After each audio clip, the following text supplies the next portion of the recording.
को बांटिए। हंसी आती है, लोग परिचय कराते हैं, ये कौन है महाराज? ये मेरे भाई जैसे हैं, भाई जैसे। कौन है? भाई जैसे, बड़ा प्रेम है, अपने भाई से केस लड़ रहे हैं, ये भाई जैसे हैं है? कोई घटना घट जाएगी ना, ये भाई जैसे मुड़िया नहीं छिलाएंगे, जो अपना भाई है वही मुंडन कराएगा। I am so sorry. इसलिए संबंध को बचा के रखिए।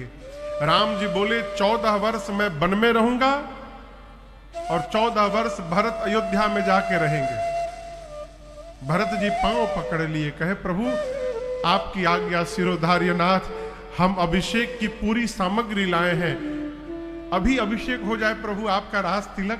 राम जी बोले नहीं, लौटने के बाद ये जितनी सामग्रियां हैं अत्रि मुनि जहां बोल रहे हैं वहां ले जाकर सुरक्षित करिए। जब आप चित्रकूट से बांदा जाएंगे तो रास्ते में कुआं पड़ता है, उसी कुएं में ले जाकर अत्रि मुनि ने सब सामान को सुरक्षित करा दिया और कहा भरत जी आज के बाद जगत इस कुएं को आपके नाम से जानेगा, इसका नाम आज के बाद भरतकूप होगा।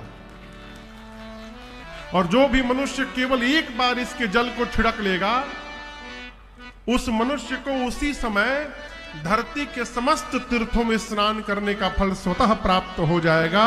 ये इस कूप की महिमा होगी। आज से 5 दिन राम जी से अनुमति लेकर भरत जी ने चित्रकूट का दर्शन किया। 6वें दिन विदा का दिन था। भरत जी ने राम जी से विदा मांगा है। राम जी उठाकर भरत भैया को गले लगाए हैं, खूब समझाए हैं। भरत जी अपने साथ कुछ चिन्ह चाहते हैं।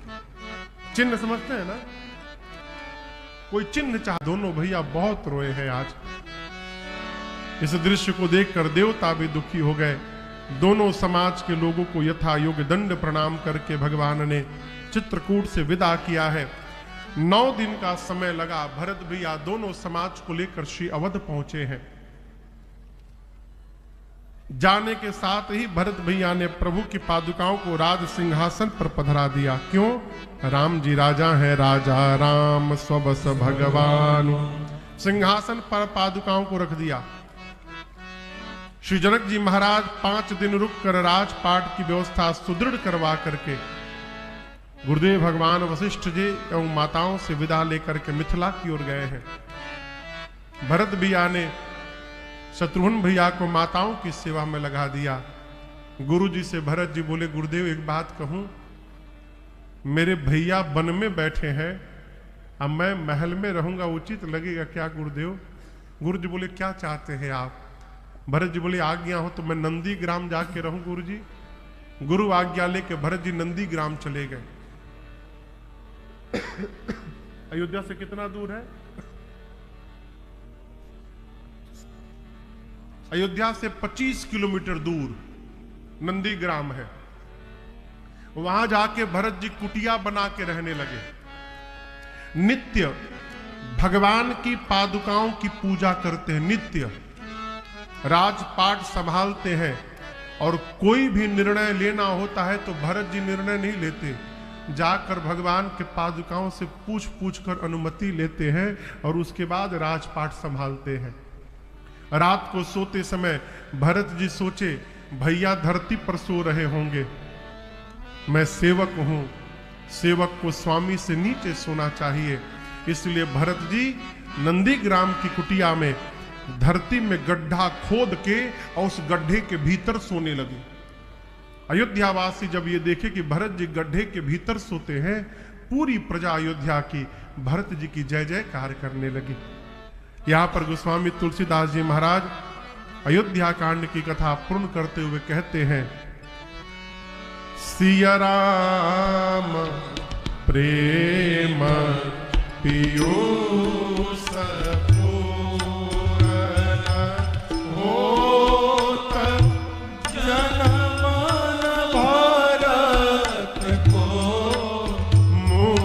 Brahma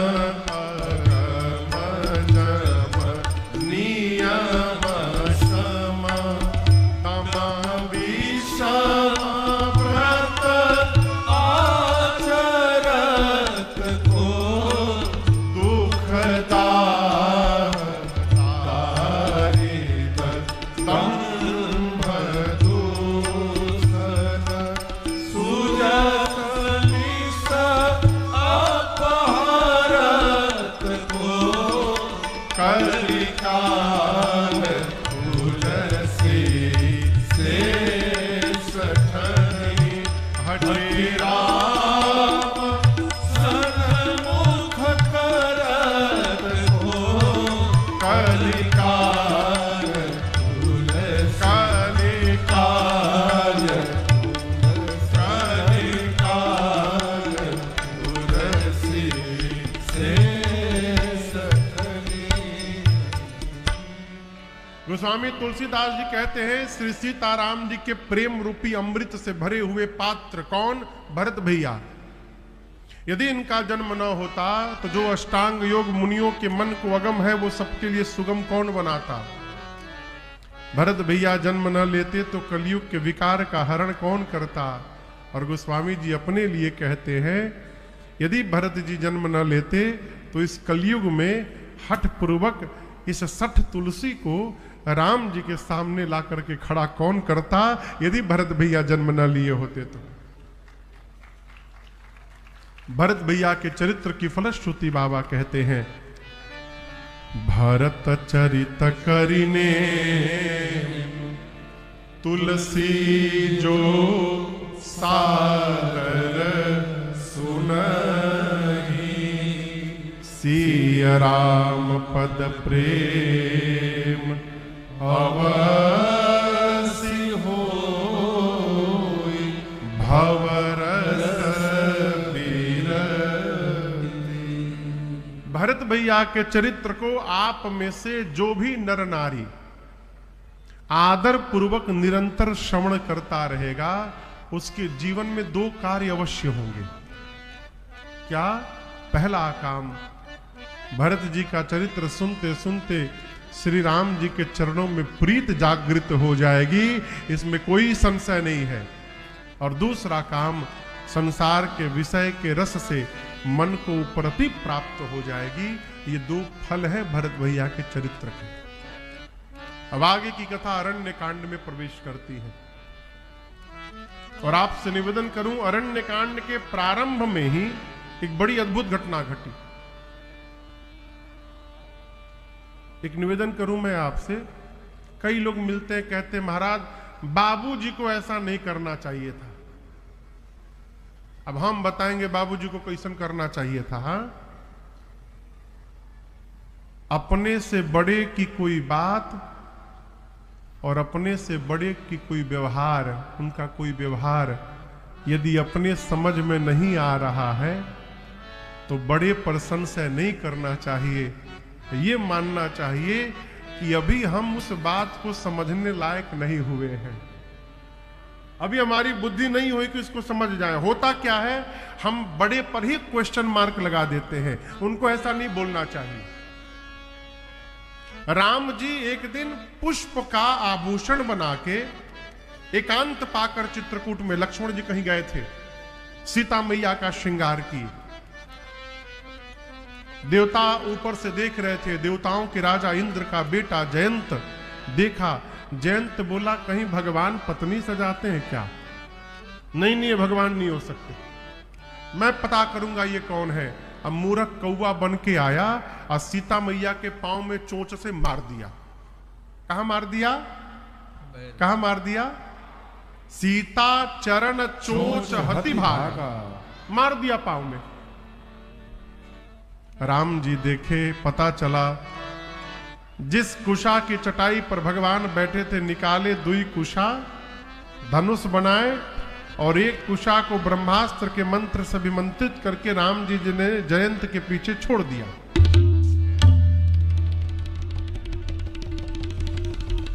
जयंत क्या बन के आया था? जोर से कहिए, कौवा। जैसे जयंत देखा कि राम जी ने ब्रह्मास्त्र छोड़ दिया, अपना असली रूप धारण करके भगा इंद्र के पास। पिताजी त्राहिमाम, बचा लीजिए बचा लीजिए। इंद्र बोले तुम रो क्यों रहे हो?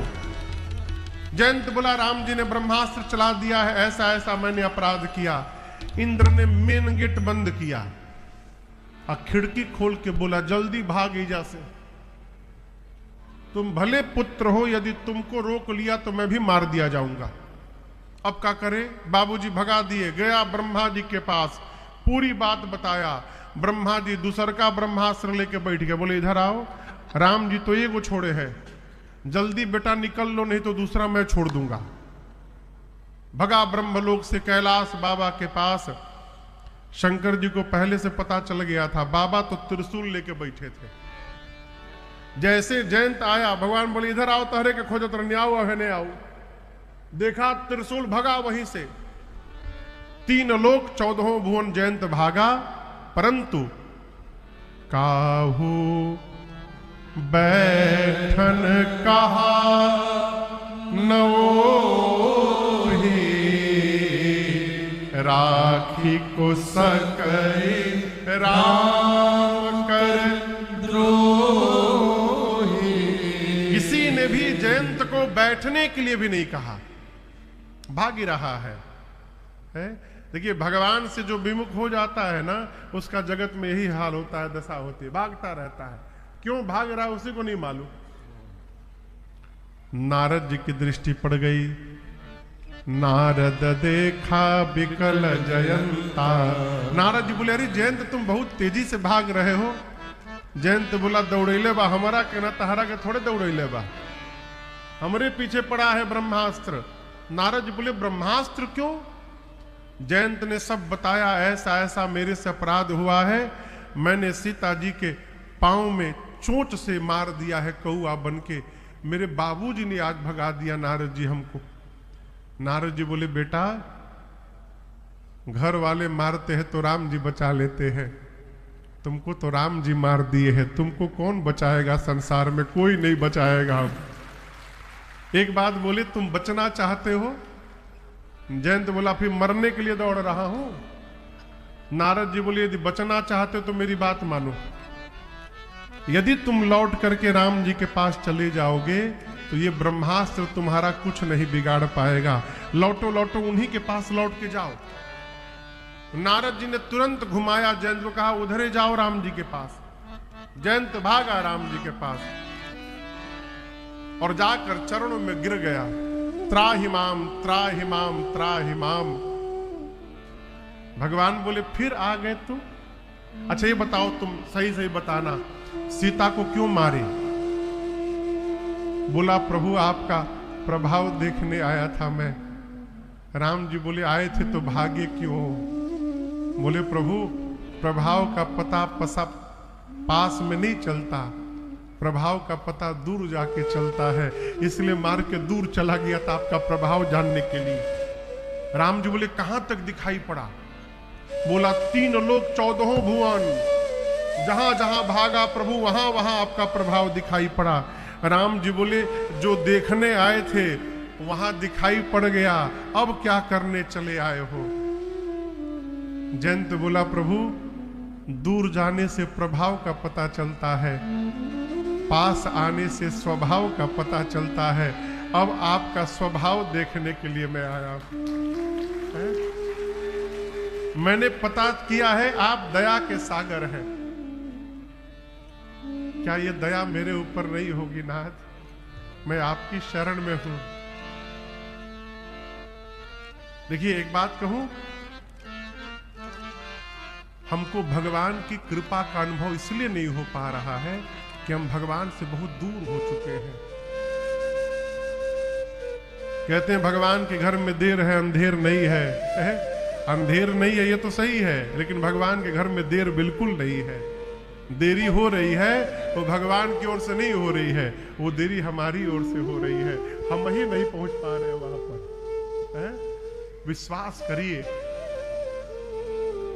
एक बड़े अद्भुत साधक हुए प्रातः स्मरणीय पूज्य श्री बिंदु गोस्वामी जी महाराज हैं, वो कहते हैं विश्वास करिए, यदि ना कोई दिक्कत नहीं है, काम चल जाएगा। भगवान सोचे हमको देखकर मन थोड़ा सा माना, हमसे सुंदर मिलेगा तो छोड़ के भाग जाएगी, तो बोले हमको का देखी हो, उधर जाओ मेरा छोटा भाई है, आहई कुंवार मोर लगू राता। सुनी छोटका इनसे ढेर सुंदर है, राम जी को छोड़ के लक्ष्मण जी के पास चली गई। राम जी बोले ठीक है बोल रही थी। लक्ष्मण जी से भी जाकर वही बोली। लक्ष्मण जी बोली बताओ क्यों विवाह करना है? बोली रानी बनना है। लक्ष्मण जी बोले जो भेजे हैं ना, मैं उनका दास हूं और वो राजा है। यदि वहां शादी करोगी तो रानी बनोगी, इधर मेरे से करोगी तो दासी बनोगी। अब बताओ क्या बनना है? बोली हमको तो रानी बनना है। लक्ष्मण जी बोले खड़ी क्यों, हो जाओ। राम जी लक्ष्मण जी मिलकर उसको पेंडुलम बना दिए, कभी इधर जाती है कभी उधर जाती है। लक्ष्मण जी के पास दोबारा गई। लक्ष्मण जी बोले सुन, बहुत बैखरा मरले बियाह करे खातिर ना है, तुम्हारा वरण वही करेगा जो लज्जा को तिनके के समान त्याग करके बैठा है। इतना अपमान सुनाई पड़ा, शूर्पणखा को विकराल रूप धारण करके दौड़ी। लक्ष्मण जी को राम जी ने इशारा किया, भैया जी भैया काट दीजिए। क्या कर दीजिए? काट दीजिए। क्या काट दीजिए? नॉट ओनली नाक, नाक कान दोनों कटवाया। कान काहे कटवा दिए राम जी? सुनती नहीं थी, खाली बकर बकर बोलती थी। राम जी बोले सुनने का काम में नहीं तो डिपार्टमेंट लेके काहे घूमना, बंद कर डिपार्टमेंट। दोनों कान कटवा दिए। नाक क्यों राम जी कटवा दिए? राम जी से बोली थी हमसे सुंदर कोई है ही नहीं। राम जी बोले काटा एक नाक, काट के सुंदरता एक समाप्त करो। देखिए सब सुंदरता नकिए पर बा, चेहरा कितनो गोर होखे और तनिको नाक टेढ़ भई,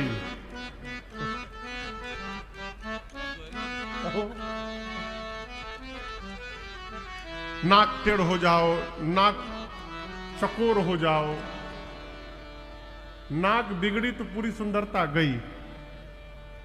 सुंदरता का मूल है नासिका। भगवान बोले काटो इसका नाक कान। लक्ष्मण जी नाक कान दोनों काटे, हाथ में सजा दिए, मिला ला बराबर बा, न दूगो कान एगो नाक। बोले ले जाके रावण को देना और कहना लक्ष्मण ने चुनौती भेजी है। गई खरदूषण के पास, खरदूषण आए, राम जी ने ऐसी लीला रची कि सब आपस में लड़ के मर गए। खरदूषण मर गए, तब शूर्पणखा रावण के पास गई, लगी चिल्लाने, दिन रात सोए रहो मदिरा पीकर, तुम्हारा शत्रु तुम्हारे सिर पर नाच रहा है। रावण तुमको पता नहीं है कुछ, करसी पान सो वस दिन राती, सुधी नहीं तब सिर पर आराती। रावण बोला नाक कान कहां कटवा के चली आई? पूरा बात बताई। रावण बोला हमारे पास क्यों आई? खरदूषण के पास तुमको जाना चाहिए था।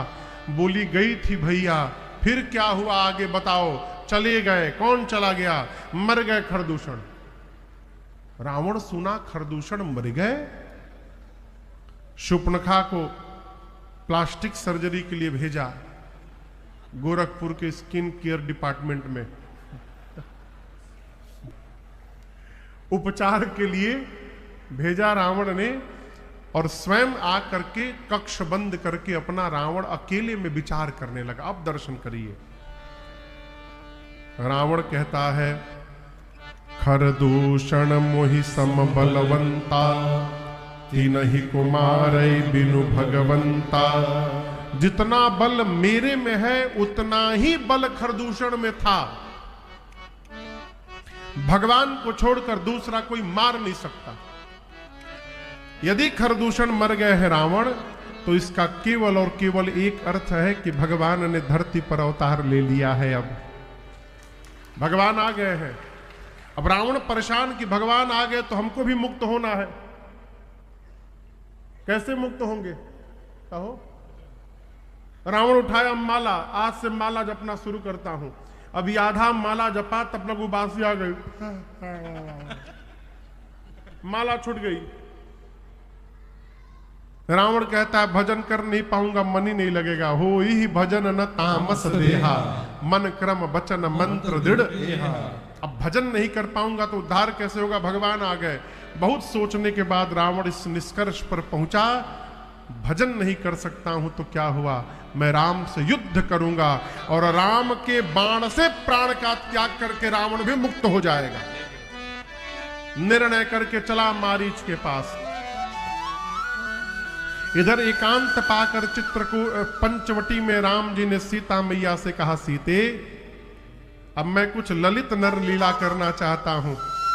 मां ने कहा, जैसे प्रभु। राम जी बोले, जब तक धरती से निशाचरों का समापन न कर दूं सीता जी, आप अग्नि में जाकर के बैठ जाइए। राम जी ने सीता मैया को अग्नि में छिपा दिया और सीता जी राम जी के पास अपना प्रतिबिंब रख गई, छाया।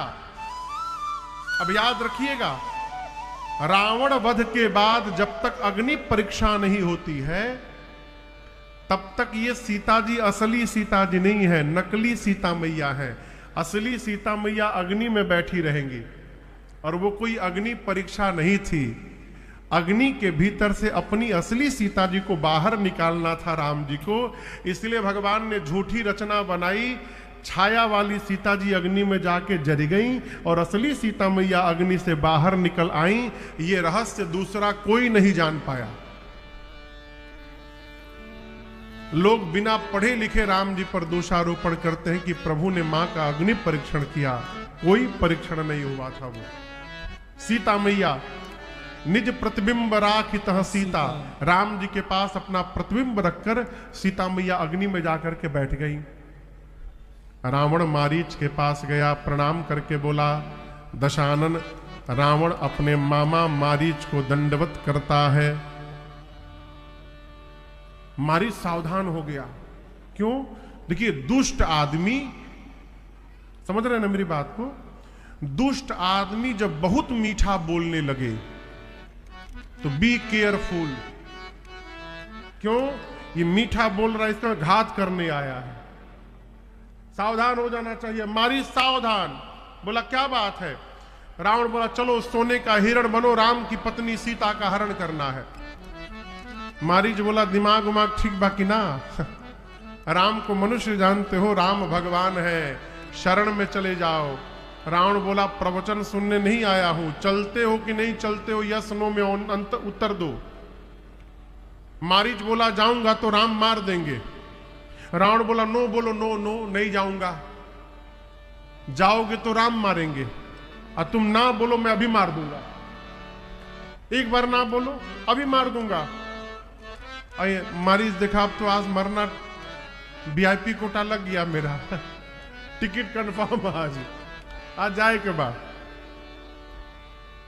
मारीच ने निर्णय किया, जाऊंगा तो राम मारेंगे, नहीं जाऊंगा तो ये पापी मारेगा। यदि मरना ही है तो पापी के हाथों क्यों मरा जाए, चल के भगवान के हाथों मरा जाए, उद्धार हो जाएगा। है? आप सब जानते हैं, मारीच स्वर्ण का मृग बनकर गया। भगवान सीता मैया के कहने पर बहुत दूर मारीच के पीछे पीछे गए और जाकर बाण चलाए राम जी। बाण लगते मारीच जोर से बोला, हां लक्ष्मण। जोर से लक्ष्मण का उच्चारण किया और धीरे से, पाछे सुमिरेसी मन महु रामा, मन में राम बोलकर मारीच भी प्राण का त्याग कर दिया। भगवान ने मारीच को अपने धाम विदा किया है। इधर लक्ष्मण भैया को सीता जी ने हां लक्ष्मण की आवाज सुनी तो बरबस राम जी के पास भेजा। लक्ष्मण भैया एक रेखा खींच कर गए और उनके जाने के बाद आप जानते हैं, रावण आया है और मेरी मां को लेकर गया। पुष्पक विमान में बिठाकर रावण मां को लेकर गया है। मार्ग में गीधराज जटायु जी से युद्ध हुआ है राम जी का। जटायु जी के दोनों पंखों को रावण ने काट दिया है। जटायु जी गिर गए। रावण सीता मैया को ले जाकर अशोक वाटिका में अशोक वृक्ष के नीचे रख देता है। इधर राम जी लक्ष्मण जी को आते देखे। भगवान कहे, लक्ष्मण तो आप आ गए, मेरा मन कहता है सीता आश्रम में नहीं है। मां को ढूंढते ढूंढते भगवान जटायु जी के पास पहुंचे हैं। भगवान प्रिया जथोचित निज कर कीन्ही राम। जटायु जी को गति देकर भगवान आगे बढ़े। मार्ग में कबंध नामक एक दैत्य का प्रभु ने उद्धार किया और अब भगवान शबरी मैया के आश्रम पहुंचे। कहां पहुंचे?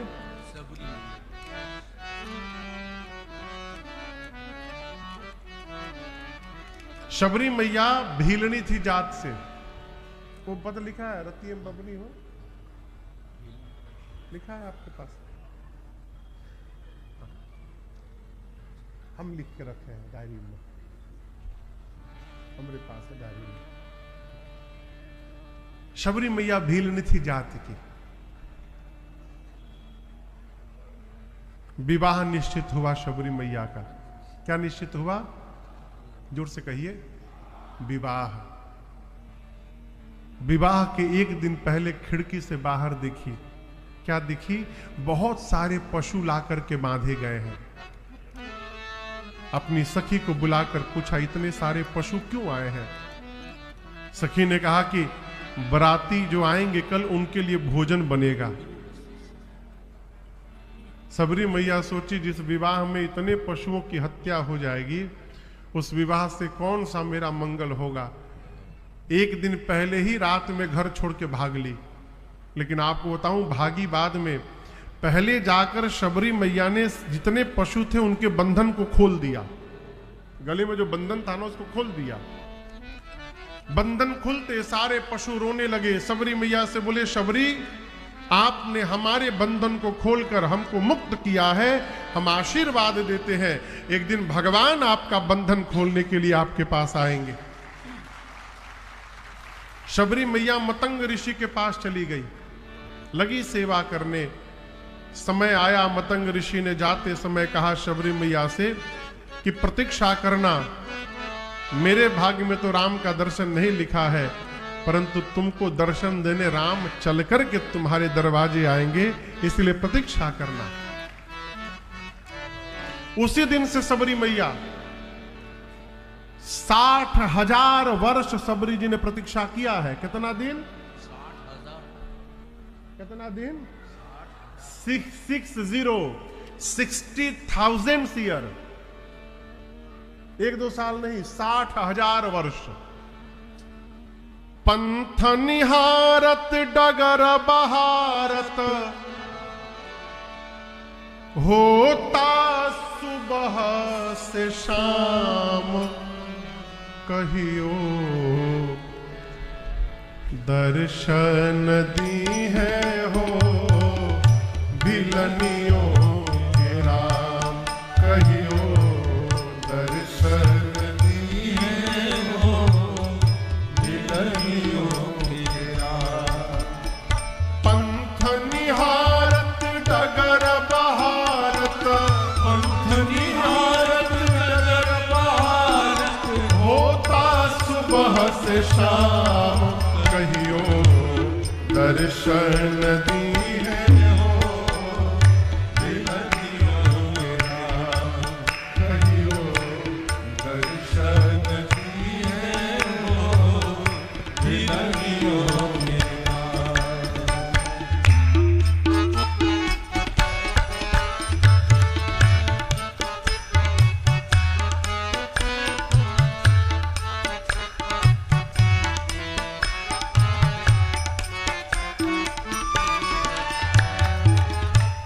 मुनिवर मतंग जी रंगल राम रंग में, बालिका से वृद्ध भैली ओहि रे तरंग में। मुनिवर मतंग जी रंगल राम रंग में, बालिका से वृद्ध भैली नाम रूप अरु लीला धाम के, नाम रूप अरु लीला धाम के, सुमिरन आठो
अधम में अधम अधम अति नारी पूत चक्रवर्ती के कुमार धनुहाधारी अधम में अधम अधम अति नारी पूत चक्रवर्ती के कुमार धनुहाधारी चिखी चिखी बेर साज के राखस चिखी चिखी बेर साज के राखस आई भोग के काम कहियो दर्शन दिए हो मिलनियों के राम कहियो दर्शन दिए हो मिलनियों के राम चिखी चिखी बेर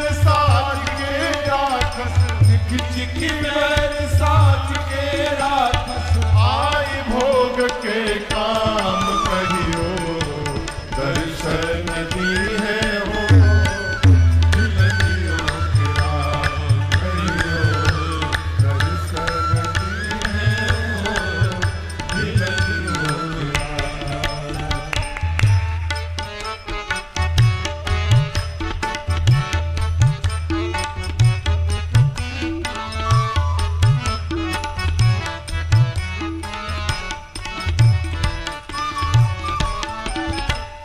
माड़ो से भागल अनुराग ऐसन जागल सबरी शिकारी भैली भक्ति में पागल मारो से भागल अनुराग ऐसन जागल शबरी शिकारी भैली भक्ति में पागल तुहे डगर तू धर हो राजन तुहे अगर तू धर हो राजन पैब परम विश्राम कहियो दर्शन दिए हो मिलनियों के राम कहियो दर्शन दिए हो मिलनियों के राम पंथनिहारत डगर बहारत पंथ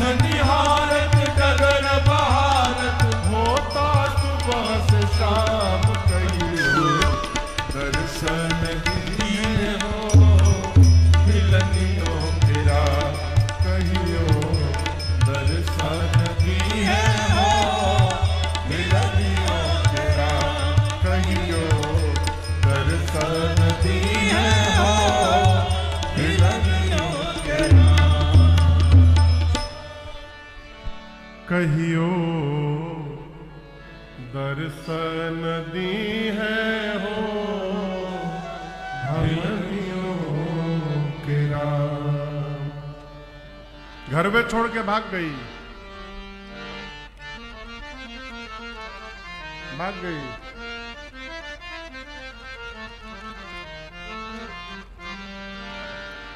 अरे रतिये में बबुनी हो परैली परैली बुझाता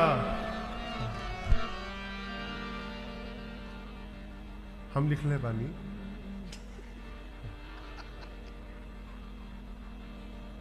बड़ा हंसी होता है।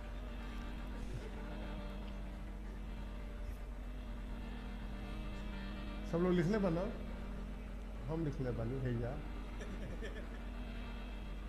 अरे रतिये में बबुनी हो परैली ना जाने कहवा गईली रतिये में बबुनी हो परैली ना जाने कहवा गईली रतिये में बबुनी हो परैली ना जाने कहवा गईली रतिये में बबुनी हो रही ना जाने कहवा गईली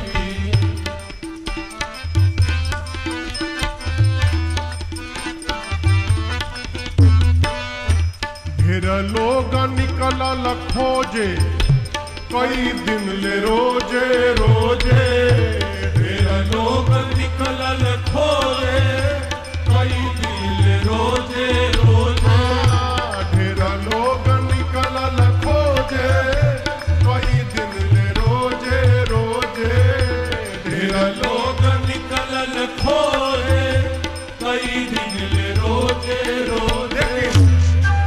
कतहु न लईकी भेटैली, न जाने कहवा गईली।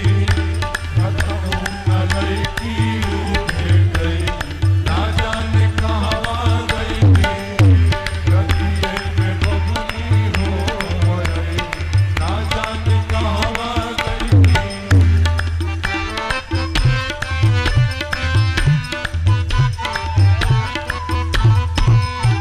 मुनिवर के आश्रम गईली, राम जी के भगति पैली।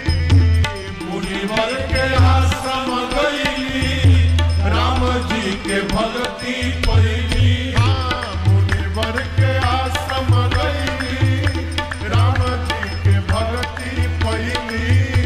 मुनिवर के आश्रम गईली, राम जी के भक्ति और का पंपा सरोवर में नहैली, ना जाने कहवा गईली। पंपा सरोवर में नहैली, ना जाने कहवा गईली। रतिये में बबुनी हो पड़ैली, ना जाने कहवा गईली। रतिये में बबुनी हो पड़ैली, ना जाने कहवा गईली।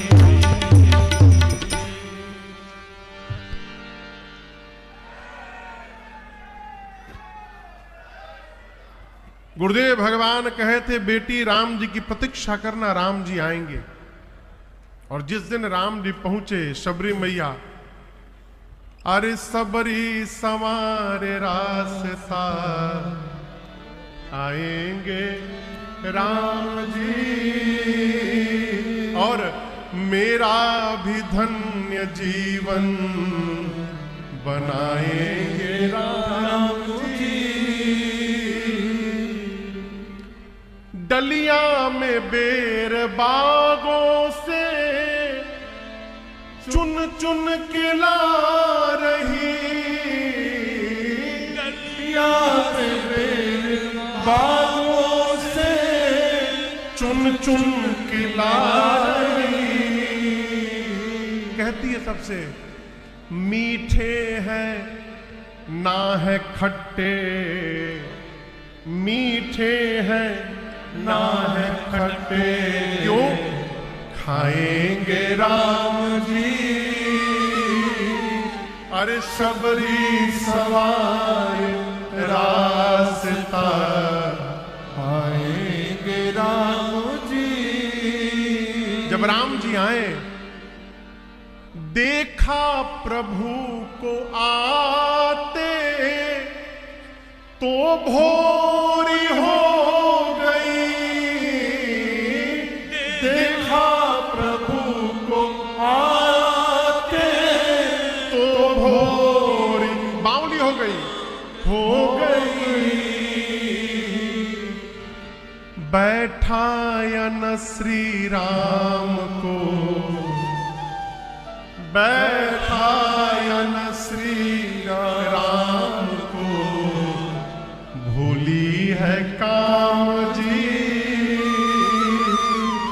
सबरी सवार रास्ता, आए हैं राम जी।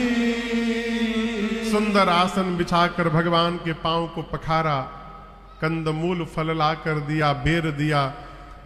भगवान पाए, शबरी मैया हाथ जोड़कर कहती है, प्रभु गुरु जी ने कहा था राम जी की स्तुति करना, मैं तो पढ़ी लिखी नहीं हूं नाथ, पाप की धरती पर मेरा जन्म हुआ है, अधम हूं, अधम में भी नारी हूं, मैं आपकी स्तुति कैसे करूं प्रभु।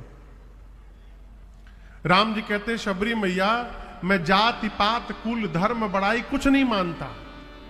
ये राम जी कह रहे हैं। कोई मनुष्य जाति पात धन बल ऐश्वर्य में खूब बड़ा हो, लेकिन यदि उसके पास मेरी भक्ति नहीं है तो वो मनुष्य बिना जल के बादल जैसा है, किसी काम का नहीं है। मैं केवल भक्ति का संबंध मानता हूं। जिसके जीवन में भक्ति है वो मेरा अपना है, जिसके पास मेरी भक्ति नहीं है वो किसी काम का नहीं है। राम जी यहां 9 प्रकार की भक्ति बताएं शबरी मैया को। प्रथम भगति संतन कर संगा, प्रथम भगति संतन कर संगा, दूसरे रति मम कथा प्रसंगा, दूसरे रति मम कथा प्रसंग, गुरुपद पंकज सेवा, तीसरी भगति अमान, चौथी भगति मम गुण गण, करई कपट तजना, मंत्र जाप मम दृढ़ विश्वासा, मंत्र जाप मम दृढ़ विश्वासा, पंचम भजन सुवेद प्रकाशा, पंचम भजन सुवेद प्रकाशा, छठम शील विरति बहु कर्मा, छठ नम सेल विरति बहु कर्मा, निरत निरंतर सज्जन धर्मा, निरत निरंतर सज्जन धर्मा, सातव सम मोहिमय जग देखा, सातव सम मोहिमय जग देखा, मोते अधिक संत कर लेखा, मोते अधिक संत कर लेखा, आठव जथा लाभ संतोषा, आठव जथा लाभ संतोषा, सपने हूँ नहीं देखे पर दोषा, सपने नहीं देखे पर दोषा, नवम सरल सब सन छलहीना, नवम सरल सर्व संकल हीना, मम भरोसा ही हर सन दीना, मम भरोसा हर सन दीना, मम भरोसा ही हर सन दीना। मम भरोसा हर सन दीना। राम जी कहते हैं शबरी मैया से पहली भक्ति है जीवन में संत का संग, दूसरी भक्ति है जो आप लोग पिछले 8 दिनों से कर रहे हैं, भगवान के कथा प्रसंग में प्रेम हो जाना, ये दूसरी भक्ति है। मान रहित होकर सदगुरु की सेवा करना, ये तीसरी भक्ति है। कपट का त्याग करके भगवान का गुणगान करना, ये चौथी भक्ति है। विश्वास पूर्वक भगवान का मंत्र जपना, ये 5वीं भक्ति है। जिसको भगवान ने जो कार्य सौंपा है, धर्म पूर्वक ईमानदारी से अपने कर्तव्य का पालन करना, ये 6वीं भक्ति है। सबको एक समान देखना, संत का सम्मान भगवान से अधिक करना, ये 7वीं भक्ति है। धर्म पूर्वक जितना लाभ हो रहा है उसी में संतुष्ट रहना और कभी किसी के दोष की चर्चा न करना, ये 8वीं भक्ति है। और राम जी कहते हैं शबरी सरल हो जाना, सहज हो जाना, अब मेरे भरोसे हो जाना, ये 9वीं भक्ति है। यही 9 प्रकार की भक्तियां हैं। राम जी कहते हैं शबरी आप में तो 9 की 9 भक्ति है। सीता जी के बारे में कुछ जानती हैं आप? शबरी मैया ने कहा प्रभु मेरे गुरु जी ने कहा था राम जी पूछे तो कहना पंपा सरोवर चले जाएं, वहां सुग्रीव जी से मित्रता होगी। इतना कह के शबरी मैया ने भगवान के स्वरूप को हृदय में धारण करके दाहिने पांव के अंगुष्ठ से योगाग्नि को प्रज्वलित कराया, शरीर को शांत किया। माने शबरी मैया का तेज भगवान के पांव में प्रवेश कर गया। राम जी आगे बढ़े, पंपा सरोवर आया, वहां नारद जी आकर के भगवान से वरदान मांगे, प्रभु आपका राम नाम श्रेष्ठतम नाम हो सभी नामों में। संतों के लक्षण पूछे, विदा लेकर गए। सुग्रीव जी से मिलना है, शबरी मैया ने कहा। पंपा सरोवर पर सुग्रीव जी नहीं आए तो राम जी ही आगे बढ़े और ऋष्यमुख पर्वत के पास पहुंचे। यहां पर सुग्रीव ने पहाड़ पर से राम जी को आते देखा, हनुमान जी को भेजा जाकर पता करिए कौन है दोनों। कथा में पहली बार हनुमान जी महाराज आ रहे हैं।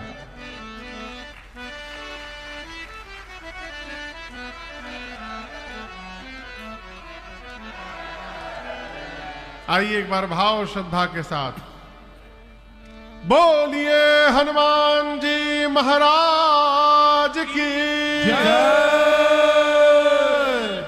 हनुमान जी आए, भगवान से मिले, परिचय हुआ, भगवान से पहचान गए। कहे प्रभु पर्वत पर कपियों के राजा सुग्रीव रहते हैं। पीठ पर बिठा के हनुमान जी महाराज ले गए। मित्रता कराई राम जी में, सुग्रीव जी में, हनुमान जी ने। भगवान ने पूछा आप पर्वत पर क्यों रहते हैं? वही कथा जो मैंने आपको प्रारंभ में सुनाया। सुग्रीव जी बताए प्रभु बाली मेरा भाई कैसे हमको मारा, सब कुछ छीन लिया। भगवान ने कहा ठीक है मैं आपका काम करूंगा, बाली को मार करके सुग्रीव आपकी सत्ता आपको वापस दिलाऊंगा, और जब आप राजा बन जाइएगा तो फिर आप मेरा काम करिएगा, कपियों को चारों तरफ भेज करके और सीता जी का पता लगाइएगा। भगवान ने अपने वचन को पूर्ण किया। बाली राम निज धाम पठावा। बाली को भगवान ने बाण मार करके अपने धाम विदा किया है। बाली को भेजने के बाद भगवान ने सुग्रीव को किष्किंधा का राजा बनाया और सुग्रीव बाली के पुत्र अंगद को राम जी ने युवराज बना दिया। राजा बनाने के बाद सुग्रीव को भगवान ने कहा, मित्र, इस प्रवर्षण पर्वत पर मैं चातुर्मास समझते हैं ना, गुरु पूर्णिमा के पहले जो एकादशी पड़ती है, देवशयनी एकादशी, उस दिन से लेकर दीपावली के बाद जो एकादशी आती है, देवउठनी एकादशी, इस बीच के समय को चातुर्मास कहते हैं। भगवान बोले, इस प्रवर्षण पर्वत पर मैं चातुर्मास व्यतीत करने जा रहा हूं। इसी चातुर्मास में आप कपियों को भेज करके चारों तरफ सीता जी का पता लगाना। सुग्रीव बोले, जो प्रभु आज्ञा। सुग्रीव राजपाट संभालने गए। भगवान प्रवर्षण पर्वत पर चातुर्मास में लक्ष्मण जी के साथ विश्राम करने आए हैं। भगवान चातुर्मास में विश्राम करने लगे। अब आज की बेला को हम और आप अब यहां विश्राम देते हैं। कल इस 9 दिवसीय श्री